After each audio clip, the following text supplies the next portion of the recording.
ഞങ്ങൾ ഇത് വന്നിരിക്കുന്നത് ശംഖുപുഷ്പം എന്ന് പറയുന്ന പൂ കൊണ്ട് ഉണ്ടാക്കാൻ പറ്റുന്ന ബ്ലൂ ടീയുടെ റെസിപ്പിയുമായിട്ടാണ്. അപ്പൊ ശംഖുപുഷ്പം എന്ന പൂ ലെഗുമിനേഷ്യ എന്ന് പറഞ്ഞ ഒരു ഫാമിലിയിലുള്ള, അതായത് നമ്മുടെ ഈ പയറുവർഗ്ഗങ്ങളൊക്കെയുള്ള ഫാമിലിയാണ്. അതിന്റെ സയന്റിഫിക് നെയിം എന്ന് പറഞ്ഞാൽ ക്രൈറ്റോറിയ ടെർനേറ്റ എന്നാണ്. അപ്പം ഇതിന് ഒരുപാട് ഗുണങ്ങളുണ്ട്, എങ്കിലും അധികം ആർക്കും അറിയത്തില്ല എന്ന് എനിക്ക് തോന്നുന്നു. അപ്പം ഇത് പല രീതിയിൽ നമുക്ക് യൂസ് ചെയ്യാം. എന്നാലും നമ്മളൊരു ആയുർവേദ ഡോക്ടറിനെയൊക്കെ കണ്ടിട്ട് അവർ പറയുന്ന രീതിയിലാണ് അസുഖങ്ങൾക്ക് ഇത് യൂസ് ചെയ്യാറുള്ളത്. അപ്പം സാധാരണയായിട്ട് ആയുർവേദത്തിൽ ഇത് സ്കിൻ ഡിസീസസിന്, ബ്രെയിനുമായിട്ട് റിലേറ്റഡ് ആയിട്ടുള്ള പ്രോബ്ലംസ്, ആൻസൈറ്റി, ഡിപ്രഷൻ, അതായത് മാനസിക രോഗത്തിന് ഒക്കെ ചികിത്സയ്ക്ക് ഇത് യൂസ് ചെയ്യുന്നുണ്ട്.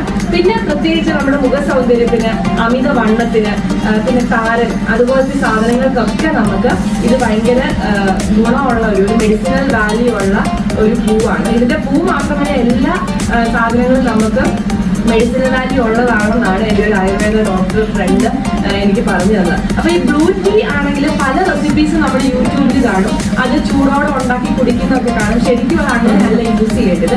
ഇത് നമ്മൾ തലേദിവസം വൈകിട്ടാണ് ഇത് പ്രിപ്പയർ ചെയ്ത് വെക്കേണ്ടത്. എന്നിട്ട് രാവിലെ എഴുന്നേറ്റ് വെറും വയറ്റിൽ കുടിക്കുമ്പോഴാണ് ഇത് നമുക്ക് മാക്സിമം ഇഫക്റ്റോടുകൂടി അത് കിട്ടുന്നത്. അപ്പൊ എങ്ങനെയാണ് ഇത് ഉണ്ടാക്കുന്നത് നമുക്കൊന്ന് നോക്കാം.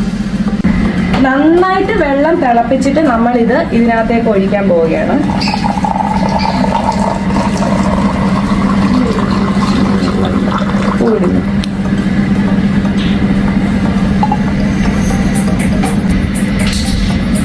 നമ്മളൊരു 5 പൂവിന്റെ പെറ്റൽസ് ആണ് ഇതിനകത്ത് ഇട്ടിരിക്കുന്നത്.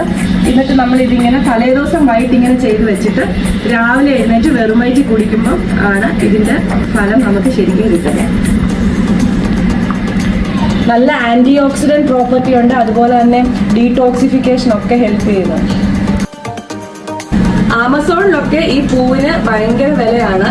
ഇതിന്റെ പൊടിയായിട്ടൊക്കെ ഇത് കിട്ടും. നമ്മുടെ നാട്ടിൻപുറത്ത് സുലഭമായിട്ട് കിട്ടുന്നതാണ്. അപ്പം നമുക്ക് എല്ലാവർക്കും ഇത് ഒന്ന് ട്രൈ ചെയ്ത് നോക്കാം.